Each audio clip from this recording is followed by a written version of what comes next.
Welcome to our third and final instalment on the lien process.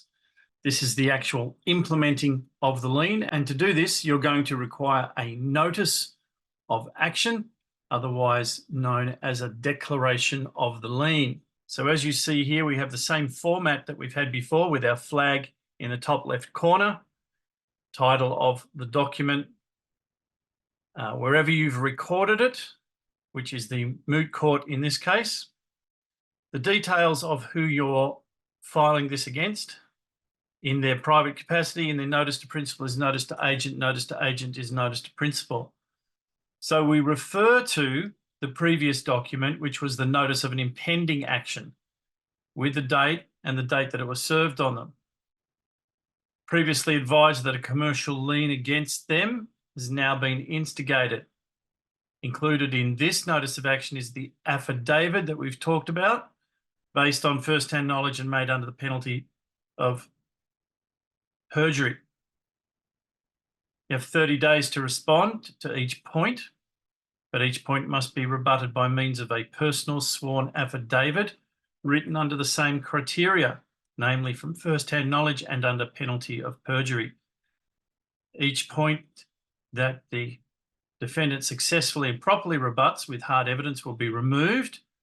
The remaining unchallenged and unrebutted points will stand as the final affidavit, which will be notarized by JP or Notary Public and become the truth in law and a judgment. Thus, no hearing will be required because the judgment stands as truth, ex dubito justitiae. Then we go into the lawful seizure, collection and transferring of ownership of money or properties, which will be affected by the lien. And the lien must contain certain elements in order to be commercially viable.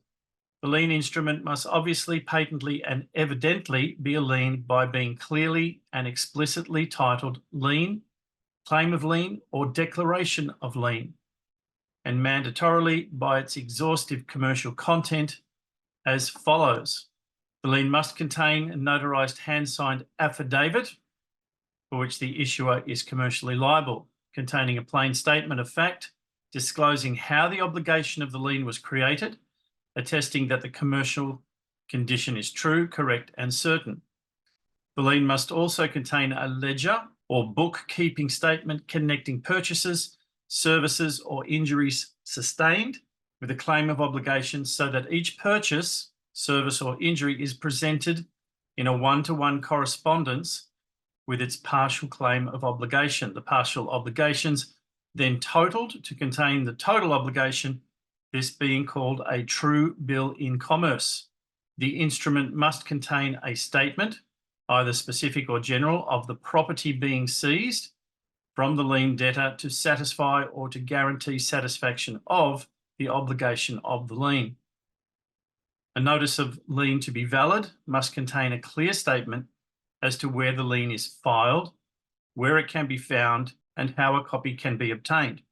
A public advertisement will then be placed stating your assets. You, being the living man known as John Smith, are open to lawful and legal claim. Any creditor, yourself included, would thus then be both lawfully empowered and legally entitled to seize any and all of your property, savings, shares, superannuation, and the garnishing of future earnings up to the value of the lien, which currently stands as whatever the date is at the some certain amount of what it is, plus applicable interest at the time of executing the lien. Thus, then be both lawfully empowered and legally entitled to sell the lien off to a third party, such as a domestic debt collector or international instrument investor holder in due course. You have that option. The lien on your assets would then need to be removed either by full payment, by a jury of 12 living men and living women, determining that the lien was not legally or lawfully established or enforceable, or the passing of 99 years. This notice of action and the subsequent declaration of lien is exclusive of any subsequent criminal claims that may be brought against you. You will then need to produce an accompanying affidavit, and your affidavit, you will see, takes the usual format at the beginning. There are templates that are available for this. You see all the aspects of law that are covered, and that it's a self-executing contract, that you're competent to state the matters set forth, that you have first-hand knowledge of the facts, you acknowledge the commercial process and the required responses. They're non-judicial and prejudicial because no judge, court, government or agency or any other third parties can abrogate one's affidavit of truth, and only a party affected by an affidavit can speak or act for himself and is solely responsible for responding with his or her own affidavit of truth, which no one else can do for them. Then you go into the details as to why. So here we've got that a notice of conditional acceptance was sent and what it had contained in it, and that if you can't provide the information requested, it will be taken under tacit acquiescence that there was no contract or the claim is unsubstantiated, there's no obligation, etc. And that you're put on notice to provide sufficient proof to substantiate any lawful claim, etc. There are terms of response. Your affidavit will be as different to the next person's as it is to the person after that, because no two cases are going to be identical. You need to go through systematically and provide the proof of what you need to do. In this case, it's to do with invoices that have been sent, and subsequent to the correspondences, those invoices have not been paid. A reminder notice was then sent for the outstanding amounts, and after 14 further days given as a courtesy to make payment, the invoices were still not paid. That notice of reminder stated the following. We have the details there that if they are not paid, that a commercial lien process would be instigated against them as per the terms of the invoice. And it goes on to say within the additional 14 days, payment was still not made, and in default, they agreed and consented to the instigation of a commercial lien process.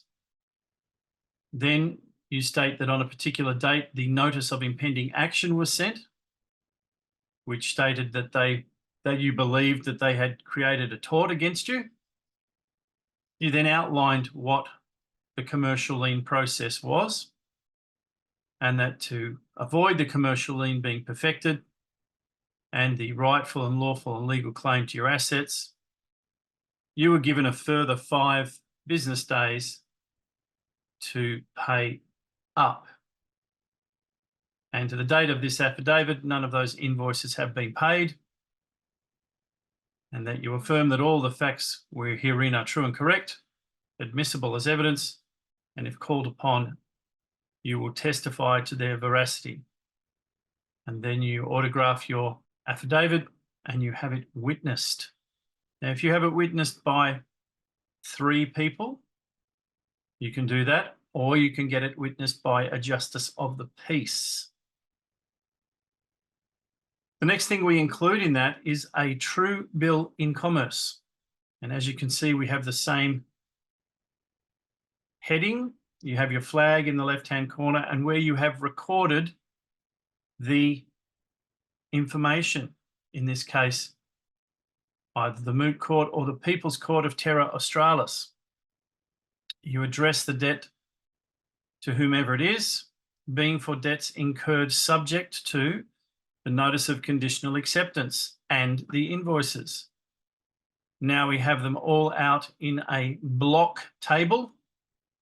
Invoice, what the item is, the date of that, any relevant details, the amount, and a subtotal. And as you see, we work through all of the various invoices that we've sent, creating the details, and we get to the end of the document. The true bill in commerce has a net amount. The creditor, the living man, being of the family, seeks property, money, and/or assets from the debtor to the value of to satisfy the obligation of the lien. And those are your documents. You will then send those documents to them. They have 28 days in which to respond. If they don't, you can file your documents with the court to get the lien perfected by a judgment. Here we have a sample of a judgment document. So you make an application for judgment and you will use basically the wording that you want the end judgment to be. So this is the end judgment, an order granting claimant's lien. In this case, the People's Court make the following order. A commercial lien document was received, recorded by the court requesting an ex debito justitiae summary judgment. So that's what you will be requesting. Then after considering the document, affidavit, response to it, the claimant is entitled to judgment as a matter of law on the issue expressly set out in the lien.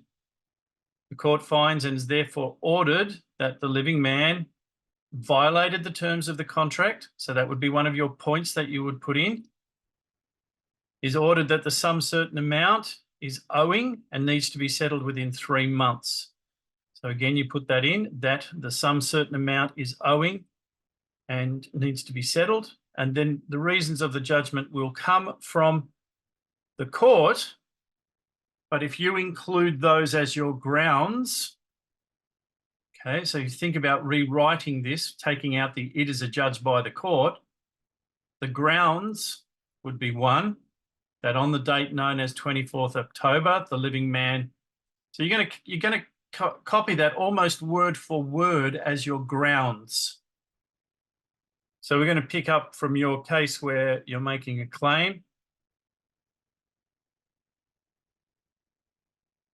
So you're going to pick it up from, it was agreed by the parties under tacit acquiescence that the debtor agreed to the claims and conditions in the notice of conditional acceptance and to any consequent or subsequent claims and full acceptance of all liabilities. Going on there, further correspondence was received, which was not correctly addressed. Correspondence received from the living man incurred a processing fee. And then you list all of the invoices. So everything that's written there, you're going to take a relevant paragraph and make it a ground so that the judge can simply add to it, it is adjudged by this court that, and you will get a judgment. And there is your lien perfected.